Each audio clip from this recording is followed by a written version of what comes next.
ఉన్న మాట ఏంటండి, హెలికాప్టర్ లో నువ్వు సొంతంగా చంద్రబాబు నాయుడు హెలికాప్టర్ కొనిచ్చాడని చెప్పేసి మాట్లాడుతున్నావు. ఇలాంటి మాటలు మాట్లాడితే పవన్ కళ్యాణ్ గారు చెప్పులు చూపించింది వైఎస్ఆర్సీపీ నాయకుల మీద.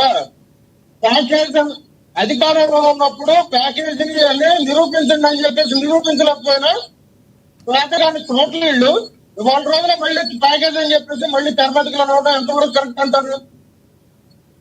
ఇట్లాంటి మాటలు మాట్లాడడం వల్ల ఇట్లాంటి ఎందుకు మరి ఆరోపణలు చేస్తుంటే మీరు ఎందుకు చర్యలు తీసుకోలేకపోతున్నారు? ఎందుకు ఆమె మీద పరువు నష్టం దావా వేయలేకపోతున్నారు? మరి జనాల్లో ఇదే రకంగా మాట్లాడుతుంటే మరి మీరన్నట్టు అది నిజం కాకపోతే నిజమని నమ్మే అవకాశం ఉంది కదా. ఎందుకు మీరు చర్యలు తీసుకోలేకపోతున్నారు? మీరు కూడా అధికారంలోనే ఉన్నారు కదా. మీరు ఇక్కడ గుర్తుపెట్టుకోండి, మీరు వైఎస్ఆర్సీపీ వాళ్ళకి ఎంతన్నా మాట్లాడుకుంటే ఆ సపోర్ట్ గా. కానీ మీరు ఎట్లా ఉంటుందంటే మీరు ఇప్పుడు మీడియా వాళ్ళంతా ఈ మధ్య చంద్రబాబు నాయుడు గారిని అరెస్ట్ చేశారు, పవన్ కళ్యాణ్ గారిని 8 కేసులు పెట్టారు, మీరు ఎందుకో యాక్షన్ తీసుకోవట్లేదు అని చెప్పేసి మీరు అడుగుతున్నారు. అంటే వాళ్ళు గట్టిగా మేము తినమంటారా? ఇప్పుడు వాళ్ళ రోజున గడ్డి ఎవరో తినమనలేదండి. మరి నిజం వాస్తవమో కాదో ప్రజల్లోకి వెళ్ళే అవకాశం ఉంది కదా. ఇప్పుడు ఒకళ్ళు మీరే అంటున్నారు గుడ్డ కాల్చి. ఒక్క మాట సార్, ఒక్క మాట వినాలి, మీరు మర్చిపోతాం. ఒక్క మాట కాదు సార్, గుడ్డ కాల్చి ముఖం మీద వేశారని మీరే అంటున్నారు. దాన్ని ఇది తప్పు అని ఖండించాల్సిన బాధ్యత కూడా మీ మీద ఉంటుంది కదా. లేకపోతే ప్రజల్లో వేరే వెళ్ళే అవకాశం ఉంటుంది. ఏమంటారు? ఇది వాళ్ళ రోజున ఒకటి గుర్తుపెట్టండి, సామాన్య ప్రజలకు కూడా అర్థమవుతున్న విషయం ఒకటి గుర్తుపెట్టుకోండి. కూటమి ప్రభుత్వాలు ఉన్నాయి వాళ్ళ 3 పార్టీలు సోషల్ మీడియా వేదికగా వాళ్ళ అఫీషియల్ పేజీలు చూసుకోండి. రాష్ట్రంలో అభివృద్ధి కోసం అభివృద్ధి పనుల మీద మేము దృష్టి పెట్టి మేము పనిచేసుకుంటూ వెళ్తున్నాం. కానీ గత ప్రభుత్వంలో చేసిన వైఎస్ఆర్సీపీ వాళ్ళు మాత్రం వాళ్ళు సోషల్ మీడియా ఒకసారి చూడండి. విష ప్రచారం ఏ విధంగా చేస్తున్నారంటే జనసేన సైకోలు అంటారు, లేదంటే టీడీపీ ఉండాలంటారు. వీళ్ళ అఫీషియల్ పేజ్ లో సాక్షాత్తు వీళ్ళు ప్రచురించేది, వీళ్ళు చూపించేది జనాలకి ఇయ్యేది. రాష్ట్ర అభివృద్ధిని వీళ్ళు గంటు కొట్టడానికి ఇవాళ రోజున ఇట్లా కూడా సబ్జెక్టు కూడా మాట్లాడకుండా గాలి మాటలు మాట్లాడుతుంది ఆ పార్టీ నాయకులు. మీరు ఇక్కడ పూర్తిగా అవగాహన చేసుకోవాలి. వాళ్ళు చేసేది ఏంటి? ఇవాళ రోజున కూటమి ప్రభుత్వం మీద మేము చేసింది ఏంటి? ఇదే మెడికల్ కాలేజీల విషయం మీద ఎందుకు మాట్లాడుతున్నారు కదా. ఇవాళ రోజున అధికార ప్రతినిధి కూడా రెడ్డి గారు అక్కడే ఉన్నారు కదా. మాకు ఈ లెక్కలు చెప్పగలరా? మీరు అఫీషియల్ పేజీలో ఇవాళ రోజున మీరు వేసుకున్న కాలేజీలు ఎక్కడ అభివృద్ధి జరుగుతుందో చెప్పగలరా? శంకుస్థాపన ఎక్కడ జరిగింది? మీరు కూడా ఇవాళ రోజున తాత్కాలికంగా కట్టాల్సిన బిల్డింగ్ దగ్గర ఎందుకు పనులు జరుగుతున్నాయి?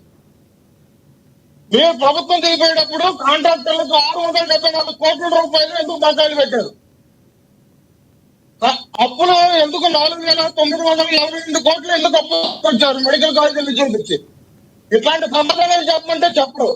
కానీ వాళ్ళకు ఒక మీడియా ఉంది, ఆ మీడియాను చూపించుకొని ప్రైవేటీకరణ చేసేస్తున్నారు. ఈ 17 కాలేజీలు అని చెప్పేసి విష ప్రచారం చేయడానికి మాత్రం ముందుంటారు.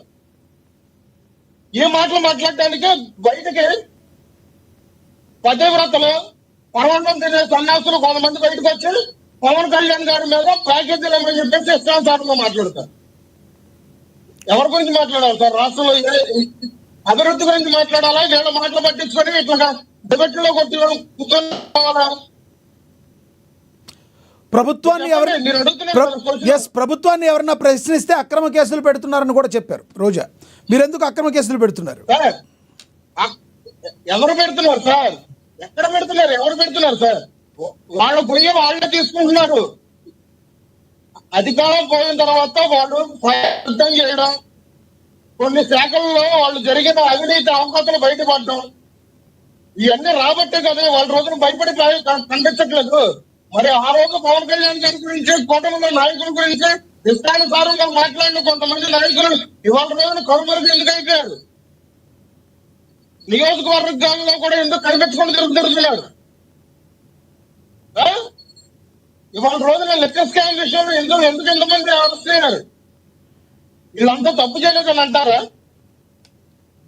తప్పు వాళ్ళు చేసి అవినీతిని మొత్తం మరకలంతా వాళ్ళంటే రాష్ట్రాన్ని అధోగతి పాలు చేసి అంధకారంలో పెట్టేసి 30 పాలన మొత్తం ఇయ్యాల్సిన తర్వాత వాళ్ళ రోజులు వీళ్ళండి మనం మాకు ముందు చెప్పండి.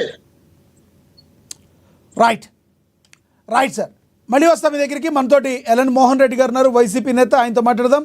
మోహన్ రెడ్డి గారు నమస్తే అండి.